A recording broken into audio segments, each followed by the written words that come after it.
Hi, guys, good evening, and welcome back once again to the EdWord. I'm your host, Eddie, and in tonight's video, I will be doing my film review for the latest and most bizarre movie I have seen for a very long time. I just got done watching it earlier tonight. Overlord. For those of you who made a refresher of what that is the new movie produced by J.J. Abrams from Paramount Pictures about the soldiers who go behind enemy lines on the eve of D-Day during World War II and discover Nazi experimentation turning people into superhuman zombie soldiers. Yeah, you heard that correctly. That's exactly what this movie is about. And I'm going to do my film review for it because I just watched it.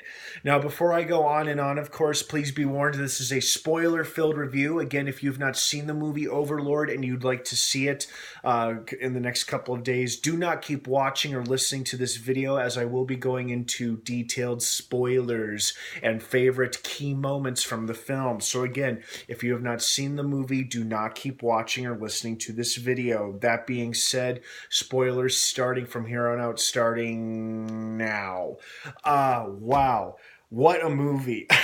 What a movie. It was just so bizarre, and not in a bad way, but in a good way. It's just, I'm sitting through this movie and I'm just like, hmm, oh, and it's just, it's just so bizarre, but it was just so damn fun too. It was a very exciting movie. I felt like it was a good blend of a war film and a horror movie meshed together.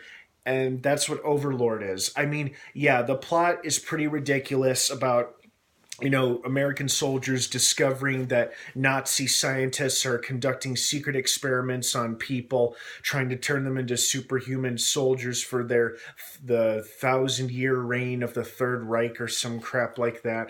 And then they have to stop them and save the day and destroy the lab and whatnot. But which is what ends up happening too. But it's just it was such a bizarre movie because it's like, is this a war movie or a horror movie or an action movie? But I felt like it was a good blend.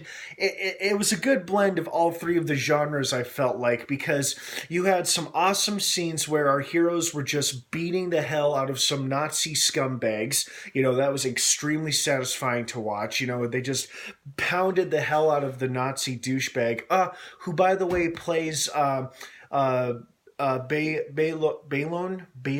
or Bayonne. Oh, damn it! Now I can't say his name.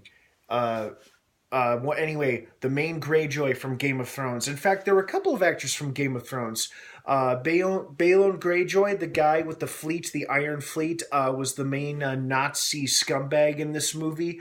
And then we also had Grey Worm was in it. Grey Worm was one of the soldiers, one of the ill-fated soldiers. I was like, oh, they killed Grey Worm right away. How horrible. The poor bastard was talking about writing a book, and the next thing you know it, boom, he steps on a landmine. I was like, oh no, not Grey Worm. But it was one of those moments where it was one of those scenes that reminds you that in an instant your life or your fate could change during the scenes of war, during acts of war. And it's like, even though this movie was as ridiculous as it was, I felt like during certain moments did show us what the horrors of war are really like for those poor brave troops who go behind enemy lines. Like the opening scene with them getting ready to parachute out of the plane. The plane comes under fire.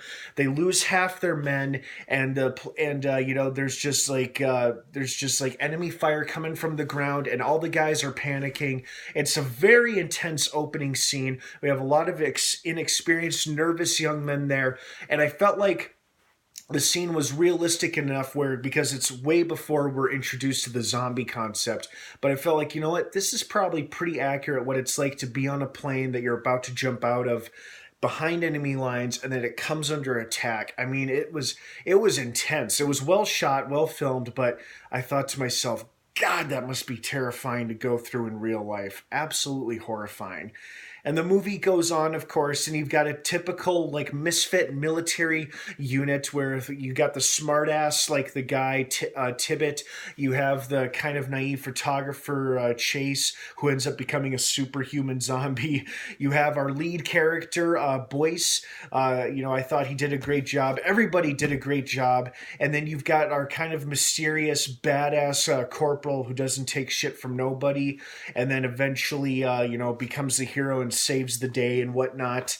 And it had moments that you see in a normal war film, like towards the end of the movie when Tibbet grabs the young boy and carries him off away from the line of fire, but then he's shot through the shoulder. I'm like, oh no, not Tibbet. But then, unlike other war films, he actually survived his wound and it only went through his shoulder, not through his heart. So I was happy to see that he survived. But this movie was just so bizarre, but for all the right reasons. And, I loved the makeup and zombie effects for the superhuman zombie soldiers. And then for Watner, the Game of Thrones guy, his character, when he gets shot in the face and then like half his jaw is exposed. And then when he smiles for this first time, he's like, and I'm like, oh, that's cool, but nasty. Oh man, it was a fun, bizarre movie. It had a couple of good, effective jump scares, some really nasty special effects and zombie makeup, and then plenty of satisfying moments of our heroes kicking Nazi ass. Like when they strap that one douchebag to his own motorcycle, and when the other Nazis pull the tape off his mouth, and he's got a damn grenade in his mouth, and it blows him up, and it blows up some of his buddies. I'm like, okay, that was awesome. That was so cool. There was definitely no shortage of satisfying death scenes in this movie. Satisfying in terms of like bad guys got what was coming to them. And the final fight scene I also enjoyed between the corporal and Boyce and Waffner.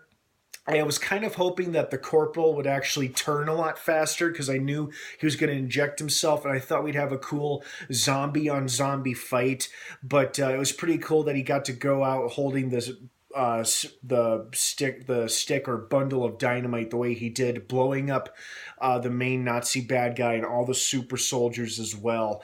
It was kind of like Captain America: The First Avenger, but if it was a horror movie, and if Captain America turned into a roided zombie instead of an oversized Boy Scout or something. It's just this movie was just so bizarre and fun and really enjoyable. Like I said, it was a good blend of a war film, an action movie, and a zombie horror movie. And I think I'd see it again. It was pretty fun. I don't know if I would see it in theaters again, but I saw it in IMAX, and so it was really loud. It's like you could feel and hear the artillery and the gunfire, and then the zombie roars. I mean, it was great. It was just a fun movie in general. So I really liked it. I hope you guys did too. And I'd like to thank you for watching this film review here on the EdWord. I hope you guys enjoyed this movie as much as I did. Thank you so much for watching. Don't forget to hit that subscribe button to stay up to date on all my content on my channel and for future upcoming movie reviews as well. There's a couple more I'm looking forward to before the end of the year, and I hope you guys will tune in and check those reviews out once I post them. Overlord is now playing in theaters. Check your local theaters for times and tickets. It comes out tomorrow, but they had advanced screenings earlier tonight.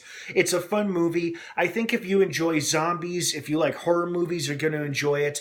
Now, if you're going expecting an accurate World War II movie, you're going to be very disappointed. I mean, the movie allegedly takes place before D-Day, but obviously they just threw in a real historical event to give it some precedence, but it really has nothing to do with D-Day. I mean, their mission does, but the mission gets sidetracked when they have to destroy this zombie super soldier making Nazi lab. That is a bizarre sentence I never thought I'd have to hear, but all right, guys, thanks again for watching. Have a great rest of the night. Go watch Overlord, and of course, until next time, may the Force be with you.